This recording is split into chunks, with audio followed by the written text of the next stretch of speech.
Hello, everyone. Welcome back to the show. Today, we have a very wonderful guest with us. Today, today's guest is Dr. Bilal Ahmed, interventional and structural cardiologist and co-founder and chief scientific officer of Lylah Health. Hope I pronounced that right. He did, absolutely. Okay, so Dr. Ahmed is a physician first and entrepreneur second, focused on bridging the gap between traditional cardiology and evidence-based microbiome science. Through Lylah Health, he is developing targeted gut microbiome solutions aimed at improving heart health and reducing cardiovascular risk factors. Dr. Ahmed, it's a pleasure to have you on the show. Likewise. Thank you for having me on. So, Dr. Ahmed, before we kick things off, can you please tell us more about yourself? On this podcast, we usually tend to try to know more about our guests besides aside their accolades and their achievements. We want to know you as a person. Yeah, of course. I like that a lot. I think it's the first time someone's opened with who are you and not what are you defined by in terms of your Yeah. work. Uh, so, I think in terms of importance, I'm a father. I'm a husband, as well as a son and brother. Hopefully, a good friend as well, and hopefully good at all Yeah. of those. Uh, Yes.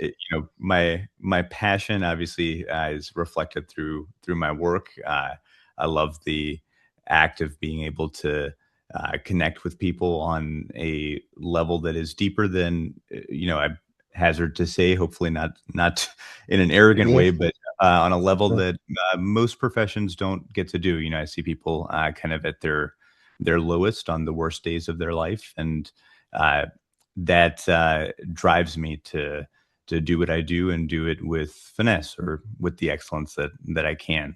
I'm Yes. also uh, kind of a jack of all trades, master of none, if I if I could say so myself. What I Yes. mean by Yes. that is lots of kind of disparate hobbies, as most people with ADHD have. I like to tinker with electronics, which plays well into what I do for work, and Yes.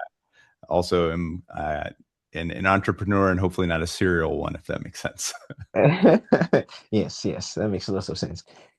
Thank you, Dr. Ahmed. It's been a pleasure to, try to get to know you, see that aside, being a wonderful and well-achieved cardiologist and also a professional in a professional in your field, aside that, you're also a father, a husband, a friend, a colleague, just another guy out there trying to make the world a better place. And that's very wonderful.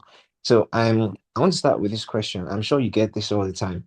So why would a cardiologist start a supplement company? Wonderful question, and yes, one that I get not infrequently. Uh, Somewhat of a long story, so cut me off at any point. This Okay. actually didn't start as specifically a supplement company, and what I mean by that is during my training in internal medicine back in 2017, me and two colleagues started a research project, a prospective study, where we were interested in what the microbes in our gut or the bacteria in our gut, what kind of impact they have on health overall. And with my interest in cardiology, my specific focus was cardiac. So we had designed and started to enroll patients for analysis of what kind of bacteria and in what abundance grow in their gut, Yes. as well as what type of chemicals or metabolites they make that do the health action that we all look for. We did that by getting rectal swabs and then doing something called 16S sequencing on that to see what bacteria there were, as well as metabolomics to see what kind of chemicals they made and what kind of action that had. This was patients who were getting a procedure called a left heart catheterization to look at the arteries of their heart. And we split them into two groups: people who, after the procedure, had no blockage and needed no type of intervention, and then people Yes. who did have a blockage and then needed a stent or this collapsed metal scaffold that you pop open with a balloon at very high pressures. We were three patients shy of enrolling our total number of patients when COVID hit, and funding Yes. got redirected, appropriately so, to more noble causes. Yes. The idea, however, stuck with me as one of those passion projects that never lets you really get a full night of sleep, if you catch my drift. Uh, Yes, I do.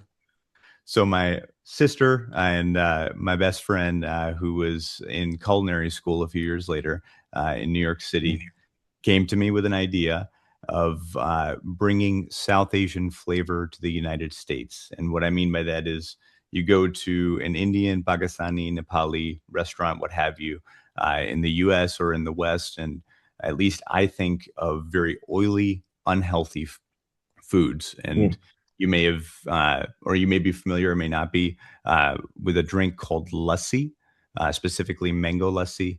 It's this kind of milkshake type drink, and it's very heavy in the Western world. Oh wow. However, when we go back and visit our grandparents, aunts, and uncles every year in Pakistan, that Yes. drink is not like that, and the cuisine's not like that. It's very light, it's healthy, so on and so forth. So she initially said, Yes. "Hey," she calls me Bilali. She said, "Bilali, I really want to bottle mango lassi and bring it to shelves and show people what it really tastes like and that it can also be healthy." So that Yes. sparked something in my mind because mango lassi is a yogurt based drink, and yogurt has naturally a high concentration and a good distribution of probiotics or bacteria. So I said, Yes. "Hey, I have this passion idea I've been sitting on for years and trying to figure out how to incorporate into my life. Why don't we make a mango lassi flavored supplement?" That's when I got into the supplement space, kind of in a circuitous route. And as I learned more and more about it, I became more and more appalled that Yes. people look to the supplement space for solutions, often because they're frustrated with aspects of traditional healthcare, understandably so. But Yes. the space is just as dirty, if not dirtier, than this the traditional medical space or the pharmaceutical space for a number of reasons. But that's how I got here. Oh wow. That's wonderful. Thank you so much for that submission, Dr. Bilal and Dr. Ahmed. I think I understand. There's a link between gut health and basically cardiovascular health, essentially. Right. So Uh, the supplements you're developing will actually help people to, balance their gut health, which will in turn positively affect their cardiovascular health. Am I correct? you are absolutely correct. And please call me Bilal. Don't call me doctor or anything. Okay, okay, okay. Thank you, Bilal. So, wow, wow, that's actually a very wonderful and noble cause. Thank you for that. Because honestly, the diet nowadays, lots of things that people consume, especially in, very well developed countries, because of most of their food is just ultra processed, kind of like Yes. kinds of affects it has these negative effects on the gut health, which in turn affects the whole body. And thank God that there are a few people out there, just like yourself, trying to bring back that balance of eating natural food with all these over flavored, ultra processed modern food. Okay, moving on. Your supplements, you said supplements can be woo woo, but they don't have to be. Where does the industry go wrong? And what do you mean when you say woo woo? Yeah, absolutely. I did want to kind of piggyback off what you said very kind of astutely. So, um, the main problem or a lot of our chronic health conditions do stem from the environment that we're in that we can control uh, very minimally. We're eating all these foods that, like you said, are ultra processed, have additives that we don't particularly want, and it's hard to get away from that. So I think you put that very well and understand that the way that I understand it, and I hope the audience understands it. But to your question, uh, where it starts is regulation in the United States. So the FDA or Food and Drug Administration has an extremely low bar for supplement monitoring and regulation, for lack of a better word. What I mean by Yes. that is there's no oversight. You go to, FDA doesn't go to the plant and Oh actually wow. what's in the supplements. In fact, there have been a number of tests for different supplements companies I will not name for obvious reasons, but Yeah, uh, yeah, yeah. they've found things ranging from none of the ingredients in the actual supplement that are advertised to things like rat feces in Oh high my God. quantity. Up to 10% of the sample is actually, What? and I'm cannot make this up. Feel free to Google this, look this up for you and for the audience. So What? that's where it's insane, and that's where it Yeah. starts. There's all you have to do to be a supplement and be compliant with regulations in the United States is avoid making certain claims that are more on the treatment side. So you can't say I'm curing heart disease, or you can't say, I'm doing X, Y, and Z, excuse me, X, Y, and Z from a health perspective. That's Yes. it. There is no other oversight. And so you can imagine that where there's money to be made and a captive audience, people will cut corners, especially when there's no one looking over their shoulders. Uh, Yes. and so that's where it starts, unfortunately. And that's something that I can't control, but hope one day to have the platform to be able to go in front of regulatory bodies and say, hey, you should demand more of your supplements. You should demand at least that there's no rat feces in there, and that what's advertised is actually Like, there in the yes. quantities that are advertised. Sorry, go ahead. Oh, oh, it's honestly the fact that you said rat feces. Oh my God, we all know that when it comes to rats, that particular person, it's a carrier of all the diseases you can think about in human history. The rat, the mouse, or the rat, whatever you want to call it, it has always been. There's a particular name for these animals. I've forgotten the classification that they are under. Is it possum or God, pests?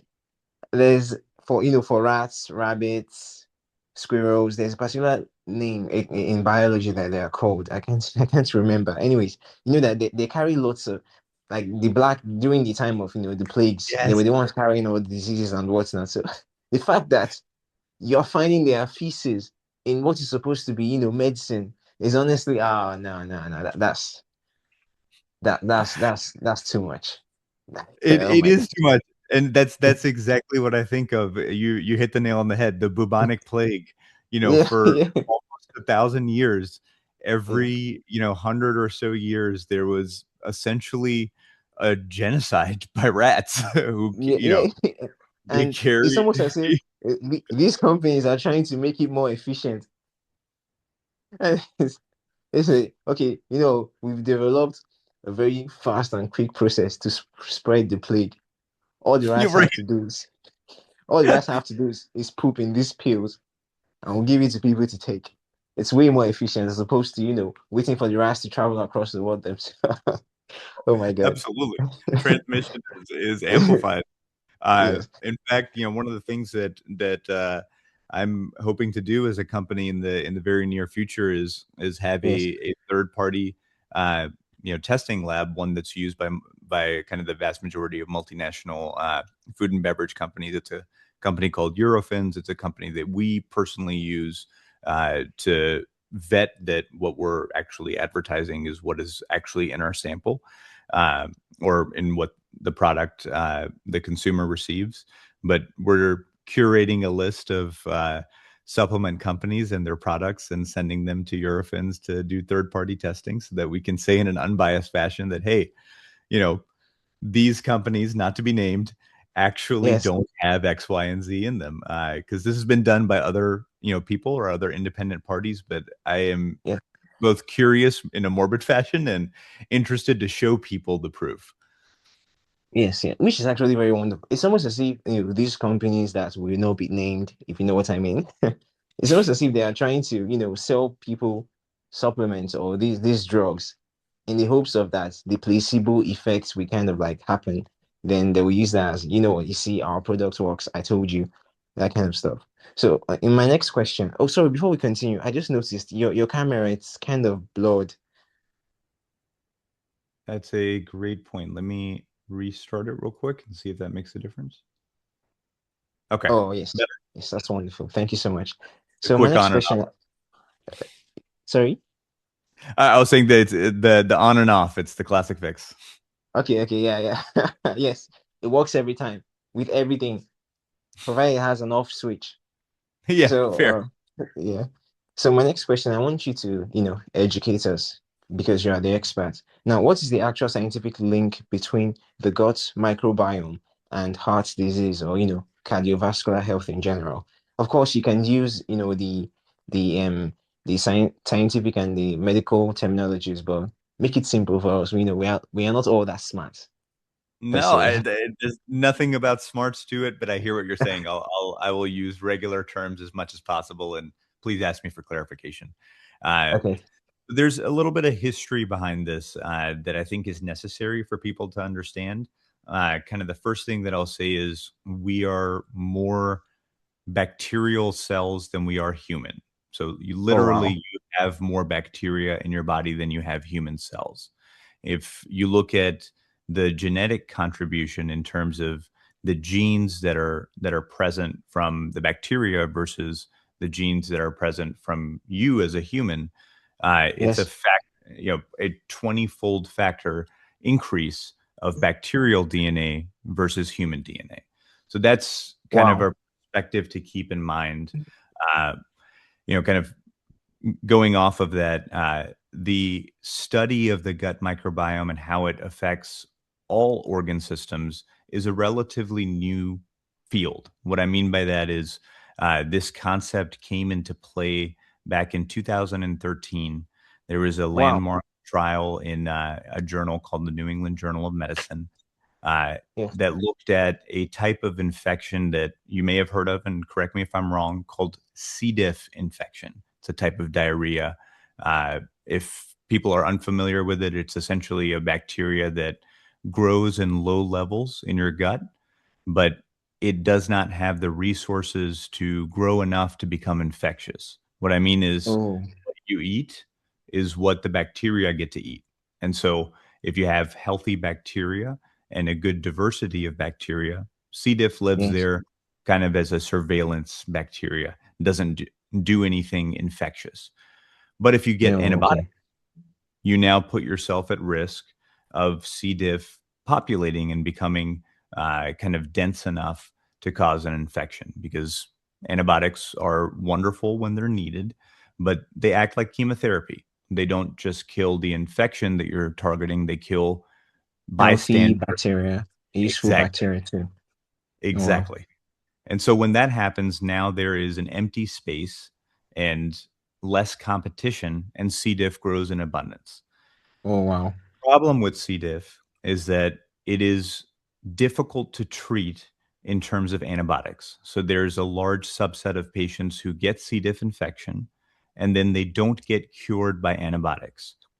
And so, in that context, these investigators did a wonderful trial where they did something that's not all that appealing, but works You phenomenally well. know, They we took, have to, sorry to interject. yeah, Sometimes we need to take some kind of strides, take some kind of risks in order to progress. I mean, if you think about it, when it comes to medicine technology, people that were at the forefront at the time before it became mainstream and became a normal everyday thing, they were thought to be crazy, and they were thought like whatever you guys are doing, the experiments you are conducting, it's inhumane, it's this and that. But at the end of the day, because of those risks they took, because they were called the bad guys, or they were seen as doing illegal stuff, whatever we are yeah. enjoying today is as a result of those risks that was taken. So I totally understand. Definitely, I do. Please No, continue. you're absolutely right. Very very short tangent, if you will. Yes, The procedures that I do, heart catheterizations, came about. In the early 1900s, there was a urologist yes, who had this idea to catheterize through an artery and a vein, and he actually took his nurse, who was his assistant, uh, yes. basically manhandled her and Oh, forced her to kind of observe him and monitor him as he catheterized himself. And so, what? to your point, the modern interventions that allow you to treat a heart attack came Yes. from kind of a squirrely background, and that he was actually uh, never really celebrated during his lifetime. He lost his medical license. He was kind of dismissed from society, and only later Oh did we my God. realize, oh my God, he discovered something that is truly, uh, you know, not life changing, but society changing. Yes. So yeah, you bring Yeah. up great points. I There's won't bring up so the more sordid things okay. that came up. Uh, Yes. There's one other story before we continue. Sorry yeah, that I yeah. believe the audience would love this. So this particular story is about a guy that, there were lots of like um what would I call it? There's a name that is it fecal mortality? Like essentially, no, it's not fecal mortality, sorry. Lots of children were dying essentially. Whenever they are born in the In, hospital, they infant, would i- infant mortality. exactly. Yeah, Infant, infant. okay, infant mortality. Yes, I said fecal. Fecal is basically, shit. Sorry. Okay, okay. So infant mortality. So lots of babies were dying. So this doctor figured that it's because of majority of the doctors were not washing their hands after leaving the morgue, the mortuary. Something so simple, such a simple solution. So he began to suggest to, should I call it the medical sphere, that I think we all should start washing our hands before we go and help mothers that want to deliver babies and whatnot. I mean, just that small suggestion almost cost him his life. It's kind of, I even heard Yeah, that he was admitted in an asylum, which is just crazy. he I was. mean, No, you're absolutely right. This is a famous yes, story. Again, he was ostracized from the medical community. They thought he was insane, but now we think they're insane. Just a simple thought, like you yes, said, just hygiene. yes. It's honestly mind-boggling. It just goes to show you how much, like, we human beings tend to underestimate how much we can change over time. So it's one of the reasons why I've kind of developed this kind of open-mindedness where I don't care how radical or how crazy your idea is. I'm going to hear it out. I'm going to analyze and think through it. Then if it's actually kind of stupid, then granted, I won't do it. But then again, it could actually be revolutionary. It could actually change the course of humanity. So let's just hear this person out. So that's one of the things I've learned to adopt as a person. So please continue, Doctor. Sorry, Bilal. No, that's a very noble approach, and it's a hard line to toe because, like you said, there's some insane ideas that come through. Yeah, But yeah, yeah, that's the whole, you know, purpose of life in my mind. The pursuit of knowledge, and some knowledge that you get, you throw away using your common yeah, sense, and some of it you keep, no matter how crazy. If you look into it and it makes sense, then you entertain it. So I admire that. It's a yeah, difficult yeah. balance. Yeah. Um, Thank you, Doctor Bilal. of course. Hey, just below, just below. I tell Okay, sorry, my it, colleagues it, as well. it just keeps my mind from time. I apologize. Thank you, Bilal. No, no, Okay. you're fine. So backtracking a little bit. So this trial in 2013, they Yes, took patients who could not be cured by antibiotics, who had this C. diff infection or Clostridium difficile infection. Then they took yes, stool or fecal matter from yeah. healthy people, put it in a pill, and gave it to these patients. And there was a 95+% cure rate. So that's where the field of the gut microbiome actually started. Wow. Part of that, the National Institute of Health, or the NIH in the United States, started this 10-year human microbiome project that ended about 7 years ago, where they profiled what a normal gut microbiome looks like in terms of the type of bacteria, the distribution, so on and so forth.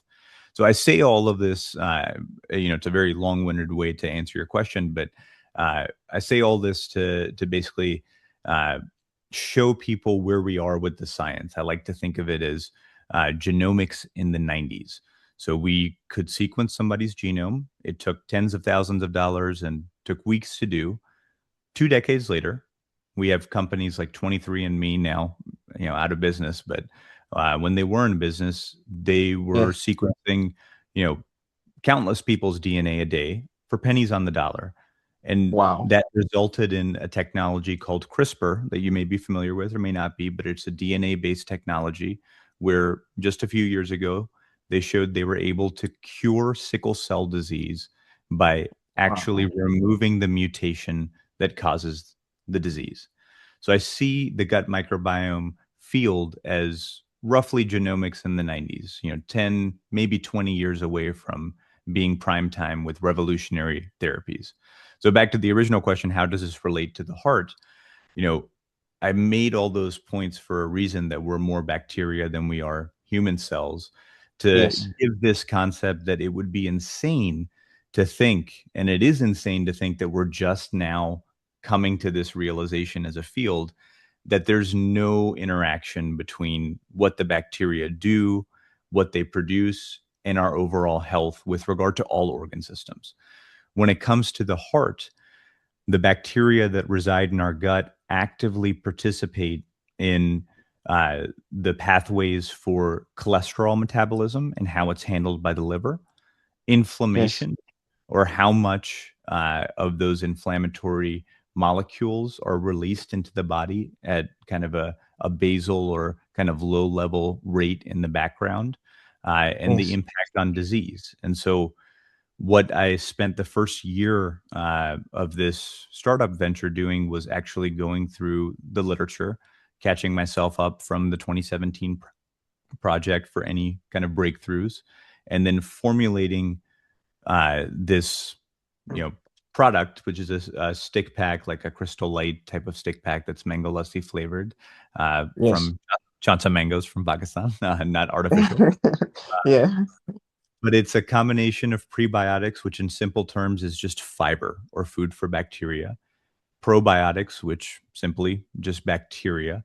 And those bacteria specifically are bacteria that are shown in randomized controlled trials to reduce bad cholesterol, or LDL, the type of cholesterol that through inflammation basically promotes blockage in the arteries of the heart Yes. and, Yes. potentially heart attack.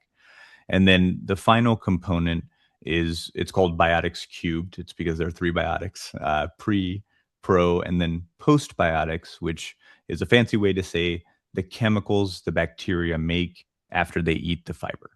And those Wow. chemicals are what actually do the health action, as I mentioned earlier. And Yes. that postbiotic or chemical is also shown to reduce overall cholesterol, to reduce triglycerides or fatty acids in your blood, as well as the main thing, LDL, which is that bad cholesterol that tends to promote blockage and potentially heart attack. Yes. Oh wow. So I think I understand it now. So let me try to, say it back in my Please. understanding. Yeah. Okay. So essentially, our stomach has different bacteria inside of it. Now, like you explained, there are bacteria that are just there, they don't actually affect us in any way, but at the same time, they don't really do much. It's just because of the fact that, our stomach has these millions, if not trillions, of bacteria there. So, but we have bacteria amongst all that bacteria that actually do job to help us, digest our food, remove nutrients from the food, just help us do a lot of, like, let me just say, digestion when it comes to the food. Now, these Yeah. good bacteria that are there digesting the food help us, extract nutrients. Like you said LDL, which is the bad cholesterol. But if the good bacteria is there, I believe it will extract HDL instead, if I'm not mistaken. So yeah. Now, Yeah, that's half the picture. It basically, they basically help regulate through what's called bile acids, which is an intermediary for cholesterol metabolism. They help regulate the metabolism so that you don't have too much LDL and you have enough oh, HDL. So kind of, kind of in that way, in a more comprehensive way. okay, okay, okay. But the thing is, when we start to take, probably we start to maybe abuse antibiotics or start to eat ultra processed foods that are not natural, most of these bacteria get harm and they eventually kind of die off. Then the bacteria that is not really doing anything, that is just there to occupy space, because of maybe redundancy or because of the residual effects of life, that kind of stuff. It becomes the dominant bacteria and essentially starts to do harm because it has to eat and it has to excrete. And whatever it excretes could actually be dangerous to us, which will in turn now lead to a, like, kind of like a cascading or a chain effect, if you will, which will eventually get to our heart health. Am I along the lines of being correct? You are spot on. That was beautifully said and much more succinct than I could have done. Thank you. Thank you so much, Bilal. Thank you. So I wanted to ask, you emphasize RCT level data. Now, before I finish the question, I've never heard this stuff in my life. I don't even know what that is. But anyways, and I believe you're going to break it down for us. What does that mean in plain English, please? Absolutely. So when scientific studies are conducted, there are what we call levels of evidence.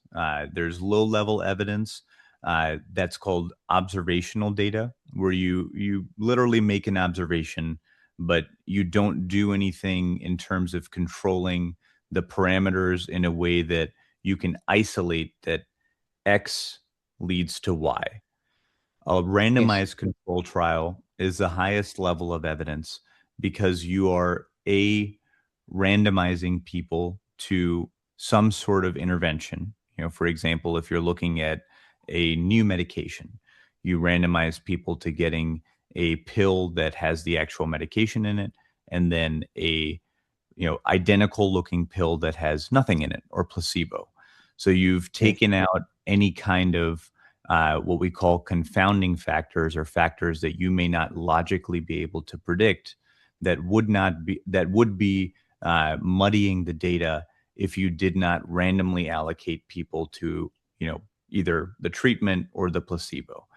And that's where the controlled also comes in, that you're basically instituting an environment where everything is controlled for in terms of different variables. The people are yes, similar age, they have similar risk factors, they have similar this, similar that, down to the socioeconomic level, down to gender. You're controlling yes, every variable that you can, making sure that both groups, or however many groups, look the same, so that you can say with certainty at the end of it that whatever result you got, that the drug works or it doesn't work, is true and true due to the drug itself, and not a factor such as, group A, 70% of them smoked cigarettes, but group B, only 5% did. Does that make sense? yes, yes. Actually, I was even planning to, kind of like explain it back to you, if you will. So Yeah, please. essentially, you call it a random, a random controlled test, I believe, if I'm not mistaken. Randomized control trial. Okay, randomized control trial. So this is essentially what I think is going on. Now, like you said, you take people. What is actually random is not, like you said, they have to be from the same social class. They have to essentially kind of do the same jobs, if I'm not mistaken. They have to, probably be along the same lines of financial capacity. But the thing is, because we differ in physiology from human to human. Like the bacteria in your body behaves a certain way that's definitely different from mine. We might have similar bacteria kind of, but it behaves differently in your body than it does in mine. And that's essentially why we all have, different pheromones, or should I say smells. We all smell differently because of how our bacteria behaves kind of. So essentially, the only thing that is random is just that behavior of your bacteria and your physiology. But we essentially eat the same, we consume the same food, we have the same financial status or the financial capacity, we're from the same social class. So you guys are trying to control as much variable as you can. But the only variable you cannot control is essentially how the bacteria in the person's body is going to react to the supplement or the drug you're giving to the person. So with this trial, you will be able to come to at least somewhat of a logical and evidence-based conclusion that okay, this drug actually works. Am I correct? You're almost spot on. The only thing I would clarify is the random aspect. What that means is that you've got, let's say, uh, one group of people, and they all, like Yes. you said, you've controlled for all the variables. Now you literally take that group of people, and using a number generator or some sort of random software, you allocate them randomly without choosing yourself into treatment versus no treatment. So that's where the randomization comes in, that you've got a group of people who all look the same, have the same factors, but you don't want to physically say that, okay, well, patient 1 through 5 is going to be in this group, and 5 through 10 are in that group, because there may Okay. be factors that you have not accounted for, or that we don't know about, that could change the outcome, and we wouldn't know that there's a change because of that variable. And so to further control and add another safeguard, you let numbers and statistics uh, uh, kind of dictate who goes into which group, so there's no human control over that. Okay. I think I kind of understand it, but I understand it to an extent. Yes, I do. Okay.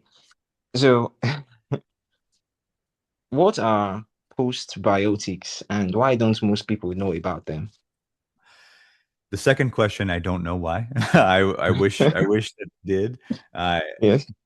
Part of it, if I had to make an educated guess, is that uh, most people have been exposed to the whole concept of prebiotics and probiotics through marketing, through industry. Most people are not reading medical journals for fun, and if they are, applaud to them because I'm not reading physics Uh, journals for fun. yeah, But yeah. it's something that industry has made us aware of as a general populace, and for whatever reason, the industry has not put an emphasis on postbiotics, and I would hazard a guess that it's because most people who are behind, gut microbiome supplement companies don't actually know the cutting edge science, or perhaps don't want to make the financial investment because postbiotics are more expensive uh, Yes. to bring that to light. But the real meat of it, or the real issue, is that the main health action happens by postbiotics, or by the chemicals that the bacteria make after they eat their food, or the prebiotics or the fiber. And so without postbiotics, if you just have fiber and bacteria, sure, they may make some low level of postbiotics, or beneficial chemicals in your small intestine, but it's not Yes. going to supplement that and truly accelerate it in the body, which is what a supplement is meant to do, unless you put it in the product. Uh, so that I don't. I wish more people knew about it, and I have certainly been trying on my part to educate people. But I'm one Yeah. person. There are.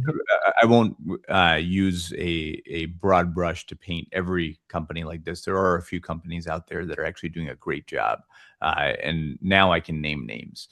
So there's a company called Ritual that's been doing this for, I'd say, 12 years, and have done a wonderful job, in the sense that they're the only other major company that I know of that actually does include postbiotics. And their CEO and founder has actually gone in front of Congress to lobby for tighter regulations and stricter kind of criteria to sell Yes. supplements, which I think is very noble, and something that is exactly what we're doing, which is telling people, hey, you should demand more of your supplements. So there are good Yes. companies out there. Not to say everybody but me sucks. Not Yeah. using that Yeah. black and white Yeah. terminology. Yeah. So let's take a little bit of a breather. You understand? Now let's focus more on you. You understand? So I want to understand, how do you balance entrepreneurship with your medical ethics? I mean, must be quite tasking. Absolutely. I think that it starts with the mindset of how you approach entrepreneurship. Since I am, or I did choose to enter a space that is, if not exactly in the health space, it's adjacent to kind of traditional medicine. Uh, Yes. and so what I kind of sought to do, and what I have continued to do from formulation to building the team around me, is making sure that the Hippocratic Oath that all physicians across the world take, and the implied morality that comes with that, is also applied to the business.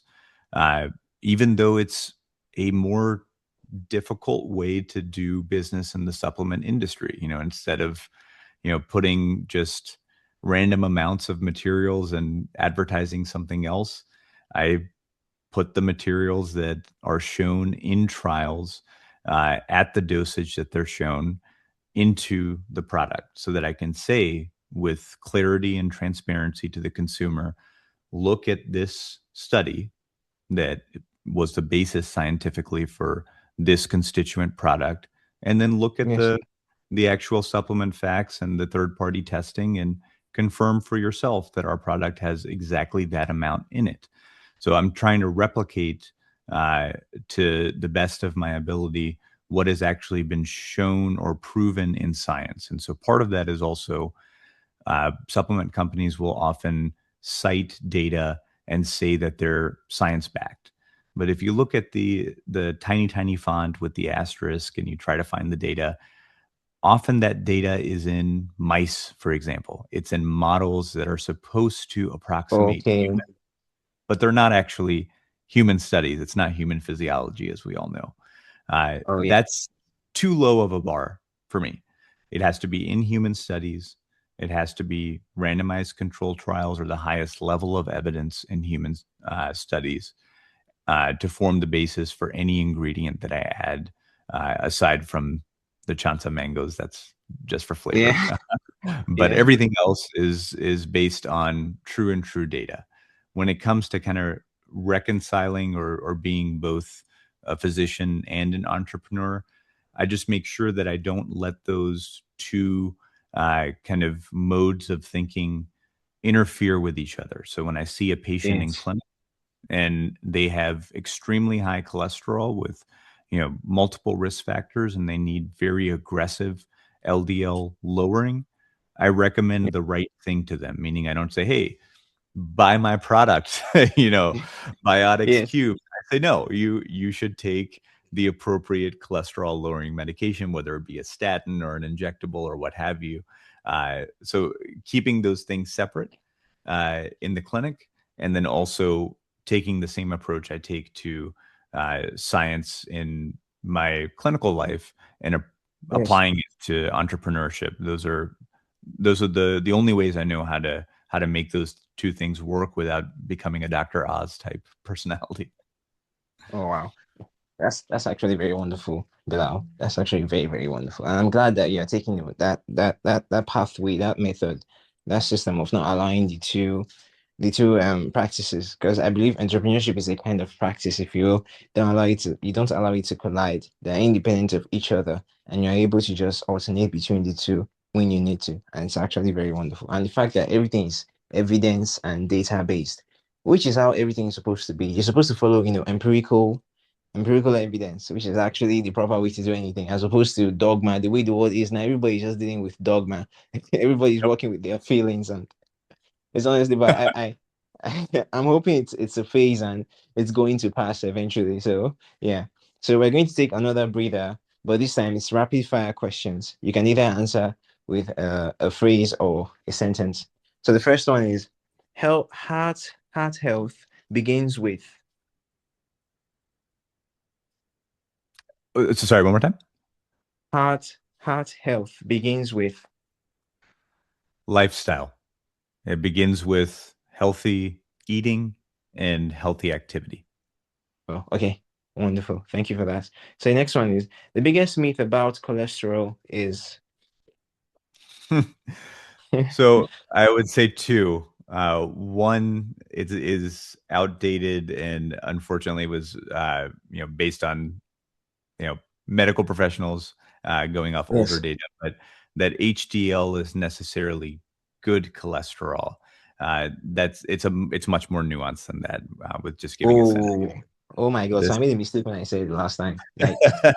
no. It's common because it was borne out in some of the original studies, but has since been disproven.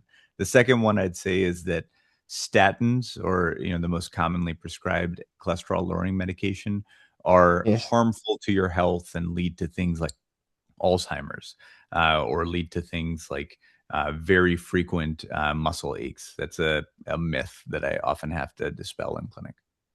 Oh wow. Oh wow. Okay, okay. Thank you for that. Data matters because, or data matters because.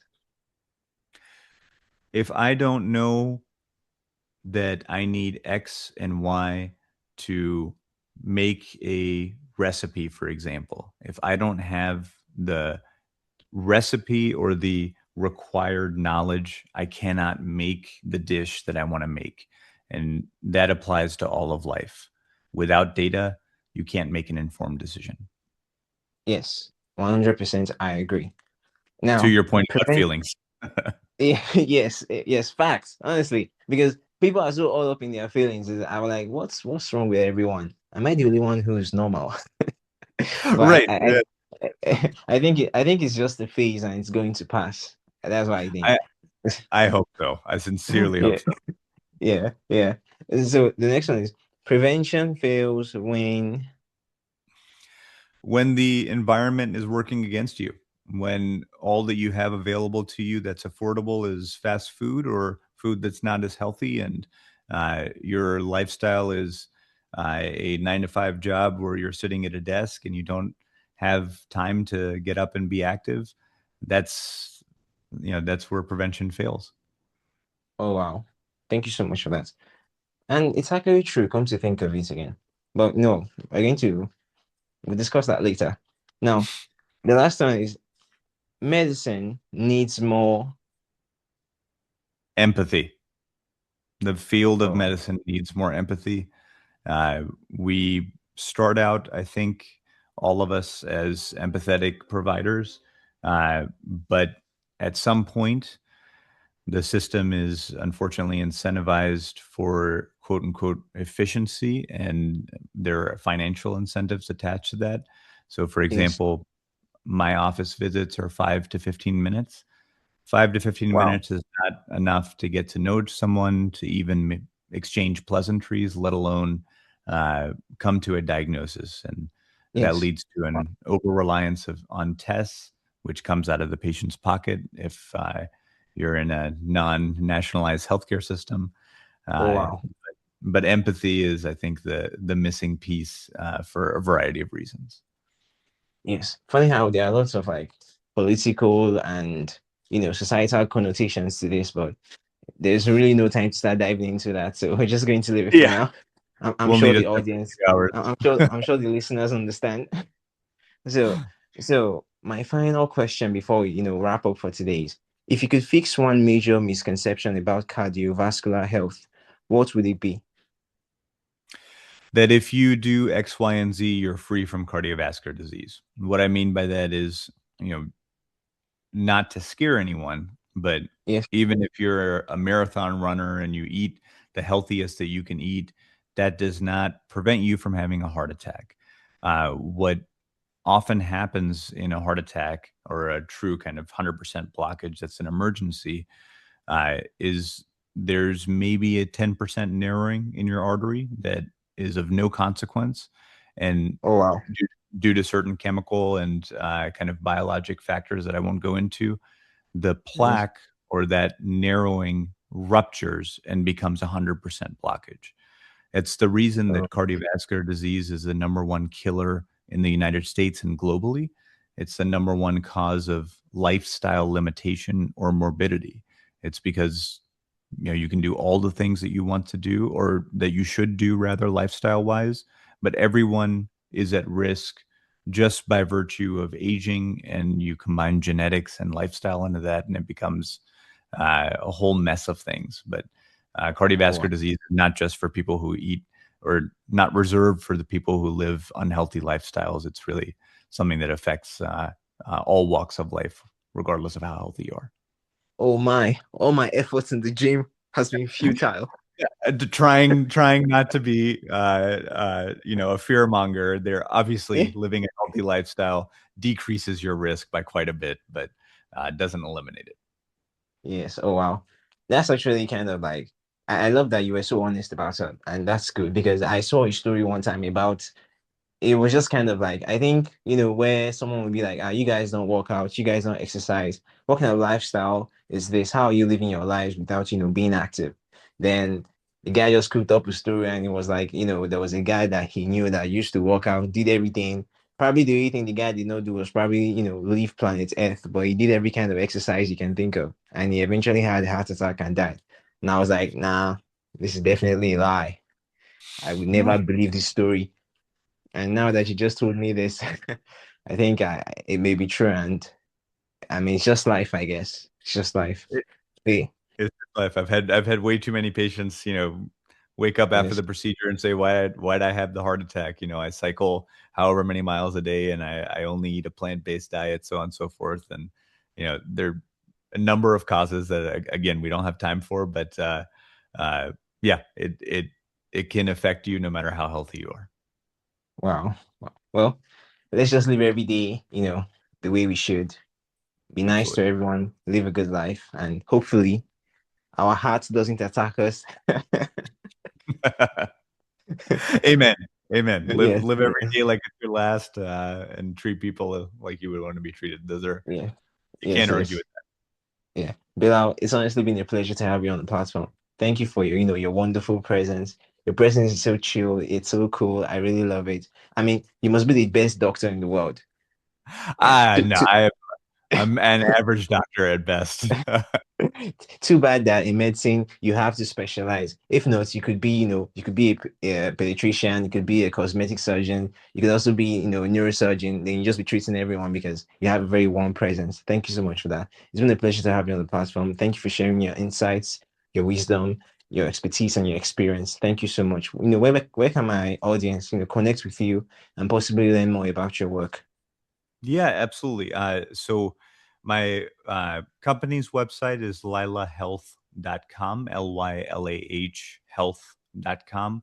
If you Yes. do lylahhealth.com/blog, I've written a number of pieces that are not AI assisted, they're not ghost written, they're all by me. They Yeah. have Yes. hyperlinks to the original scientific studies. And if anyone has any questions, they could email me directly at Bilal, Bilal, at lylahhealth.com, and I'd be happy to answer questions related to, cardiology, to what we've spoken about the product, anything and everything. Happy to field it. Thank you so much, Bilal. It's been The pleasure has been all mine. You're doing very noble work, and I love Thought Atlas. I love the name. It really kind of encompasses your approach, as you were saying, all yes. types of opinions and ideas, and filter through. Yes, yes. Thank you so much, Bilal. Please do have a wonderful day and please take care of yourself. You as well. Take care. Thank you.